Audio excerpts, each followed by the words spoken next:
Welcome to the Rugby Obsession Deep Dive. Today, we're jumping right into some really fascinating moments from that, well, pretty intense Springboks versus Argentina Rugby Championship match. Intense is right. And confusing for some, I think. We saw a huge win for South Africa, but also a couple of tries awarded that, let's be honest, looked really bizarre at first glance. Exactly. So our mission today is to unpack those moments. We're going to look at the official rulings, leaning heavily on the analysis from former test ref Nigel Owens. He broke it down on World Rugby's Whistle Watch. Right. The idea is to figure out why the officials made the calls they did, even when, the outcome seemed a bit strange or even unfair on the surface. We need that expert view. Absolutely. It was one of those games, wasn't it? High stakes, even the world champs making errors under pressure. I remember one of those decisions just resulted in this, stunned silence around the ground. And that's where someone like Owens brings the clarity. He cuts through the noise and just points to the law book. We're synthesizing his takes to give you that clear picture. Okay, great. Before we really get stuck into the laws, though, just a quick one. If you want more insights like this, more deep dives into rugby's complexities, make sure you hit that subscribe button for Rugby Obsession. Helps us out a lot. Definitely. Okay, where should we start? The Kolbe moment. Yeah, let's start there. The Cheslin Kolbe incident. Rassi Rasmus didn't mince his words afterwards, did he? Called it stupidity, a brain fart. It basically handed Argentina a try on a plate. It really did look like a gift. So let's break down what happened. Kolbe, under pressure, correctly grounds the ball in his own in goal. No problem there. Right, standard procedure. Leads to a goal line dropout for the books. Exactly. And normally, the player who grounds it just flicks it back with his hands to the kicker. Yeah. Probably Sacha Feinberg Mungo Mazulu waiting there. Simple pass back. But that's not what Kolbe did, was it? No. Instead of using his hands, he chose to, drop kick the ball himself, like a proper drop kick motion. And crucially, it didn't go 5 meters. It sort of dribbled just over the line, and that was the fatal error. So how does the law see that specific action? Because that's the key, isn't it? It really is. Nigel Owens was absolutely clear on this. The second Kolbe performed that drop kick action, not just a tap or a nudge, but a definite kick. The law says the dropout has been taken. Ah, okay. So the type of action is what triggers the restart in the eyes of the law. It wasn't about who was meant to kick it. Precisely. The action itself signifies the restart attempt. It doesn't matter if it wasn't the designated kicker. He performed the kick. Right. And once that dropout is legally taken, what happens if it doesn't go 5 meters? Well, 2 things. First, the kick has failed the requirement to travel 5 meters past the goal line.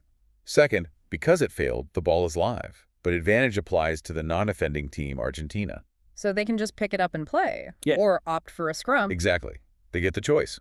In that moment, with the ball sitting right there, Argentina just reacted instantly. They scooped it up, advantage played, and they scored. Simple as that, legally speaking. Wow. So a moment of maybe pressure-induced confusion from a world-class player leads directly to a try because he chose the wrong method to move the ball. It seems that way. Fatigue, pressure, who knows? But Owens underlined it. Everything that happens here is all covered and correct in law. It looks bizarre, but it's textbook application.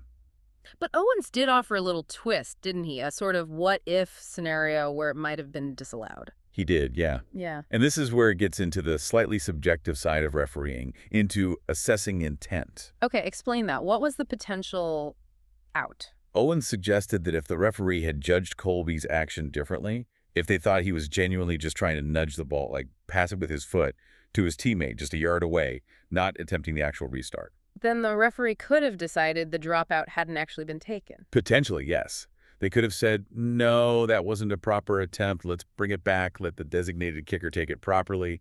It hinges entirely on the referee's interpretation of Kolbe's action in that split second. But because Kolbe executed a clear, boot-to-ball dropkick motion. Exactly. The action looked decisive. It looked like an attempt to restart play.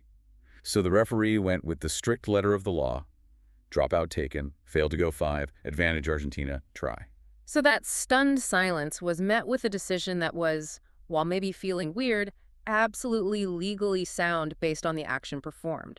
A tough lesson in procedural accuracy. Absolutely. The how is just as important as the what in rugby law sometimes. Right. Let's shift gears then.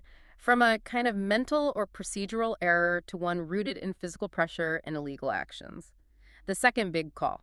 Malcolm Marx, the driving maul, penalty try, yellow card. Yeah, another huge moment just before halftime. This one wasn't about misinterpreting a law. It was about breaking two specific laws during defense. Okay, break down those two illegal actions by Marx as Owens identified them. First off, he came into the maul from the side. The law is crystal clear. Defenders have to join from behind the hindmost foot of their own players involved in the maul. You have to come in straight. So you can't just swim around the edge and try to disrupt it that way. No, absolutely not. That's illegal entry. That was foul number one. And the second infringement. He was judged to have illegally caused the maul to collapse. Again, the law says you must try to defend the maul, legally stop the ball, carry or drive it back. You can't just pull the structure down. So illegal entry and collapsing the maul. Correct. A double whammy. And that maul was, well, it was rumbling towards the try line pretty effectively at that point. Which brings us to the referee's decision-making process for the penalty try itself. It's about probability, isn't it? Exactly. The key question the referee has to ask themselves is, did those illegal actions by Marx prevent a try that was probably going to be scored anyway? And Owen's view on that? He felt it was pretty clear-cut. Given the momentum Argentina had, he said it was pretty difficult to argue that a try probably wouldn't have been scored. It looked almost certain. So if the illegal act stops a probable try, the ref must award a penalty try. Yes, that's the law. 7 points awarded automatically. Okay, makes sense. And just a quick reminder here for everyone listening, if you're finding this breakdown of rugby law useful and want more, please do subscribe to Rugby Obsession wherever you get your deep dives. It really helps us keep doing this. Please do. Now back to Marx. The penalty try wasn't the only consequence, was it? No, and this is the bit that sometimes catches people out, the automatic yellow card that followed. Owen said there are no negotiations around that. Why so strict? It's tied directly to the penalty try ruling. Once the referee decides that a player's illegal action prevented a probable try and awards the penalty try, the law mandates that the offending player receives a yellow card. So it's not discretionary. The ref can't decide, oh, the penalty try is enough punishment. Nope, it's automatic. The referee identifies the player who committed the foul play leading to the penalty try. In this case, Marx and that player must go to the sin bin for 10 minutes. It's a compulsory part of the sanction. Why is it built in like that? Is it purely punitive? It's partly punitive, yes, but it's also a deterrent. It strongly discourages defenders from thinking, oh, well, they're probably going to score anyway. I might as well just illegally collapse the maul and take my chances. Yeah. The automatic yellow makes that a really costly gamble. Right. So, two massive errors. Kolbe's restart mistake, Marx's illegal maul defense, both costing 7 points right before the break. Yeah, it meant the Bulls were actually trailing 23-18 at halftime, which seems crazy given the final score. They really had to dig themselves out of a hole created by those errors. They certainly did rally, putting in a dominant second-half performance to win 67-30 and go top of the table. But those first-half incidents really underline something crucial, don't they? They absolutely do. And it's the point Owens kept coming back to in his analysis of both situations. Well, the officials applied the law rigorously, exactly as written. No room for interpretation on the Marx call, and only a very slim, subjective window on the Kolbe one, which the ref didn't take based on the action. Precisely. It highlights just how important it is for players, even at the very top level, to know the laws inside out and execute procedures correctly under pressure. One tiny slip, one illegal angle, and the consequences can be huge. So we've looked at the letter of the law, the specific actions, the automatic consequences. Now, turning it over to you listening, what stood out? Did you agree with how the ref saw Kolbe's kick as a definite restart attempt?